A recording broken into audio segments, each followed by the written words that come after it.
இன்றைக்கி டே 3 வீடியோவில் நம்ம என்ன பார்க்க போகிறோம்னா, சில வேர்ட்ஸ் இருக்குது. அதை நம்ம அந்த சென்டென்ஸில் பார்க்கும்பொழுது இது ப்ரெசன்ட் டென்ஸ் அப்படின்றத ஈஸியாக ஐடென்டிஃபை பண்ண யூஸ் ஆகும். ஸோ அந்த வேர்ட்ஸை கற்றுக்க போகிறோம். அதுக்கப்புறம் எந்த சுச்சுவேஷனில் ப்ரெசன்ட் டென்ஸ் யூஸ் பண்ணணும், ஸோ இது ரெண்டும் தான் இதில் கற்றுக்க போகிறோம். He drinks tea every morning. I get up every day at 5 o'clock. Mary always has salad for lunch. இந்த சென்டென்ஸில் பார்க்குற எவ்ரிடே ஆல்வேஸ் இந்த வேர்ட்ஸ் எல்லாம் உங்களுக்கு இதெல்லாம் சிம்பிள் ப்ரெசன்ட் டென்ஸ் அப்படின்றத ஐடென்டிஃபை பண்ண யூஸ் பண்ணுற வேர்ட்ஸ். எவ்ரி அதனுடைய அர்த்தம் ஒவ்வொரு, எவ்ரிடே அதனுடைய அர்த்தம் தினமும், ஆல்வேஸ் அதனுடைய அர்த்தம் எப்போதும்.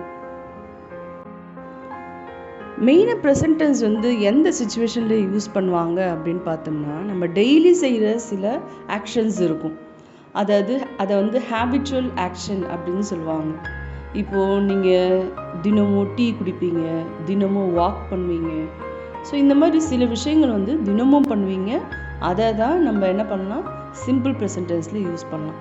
அடுத்தது செகண்ட் ரூல் என்ன அப்படின்னு பார்த்தோம்னா, ஜென்ரல் ட்ரூத், அதாவது சில விஷயங்களை நம்மளால் மாற்றவே முடியாது. இது எப்போவுமே இந்த விஷயம் நடந்துகிட்டு தான் இருக்கும். For example, sun rises in the east.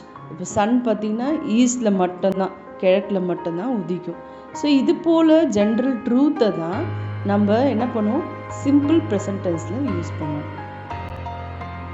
அடுத்த ரூல் என்னன்னு பார்த்தோம்னா, சம்டைம்ஸ் நம்ம சில ப்ரோக்ராமை ஃபிக்ஸ் பண்ணுவோம்.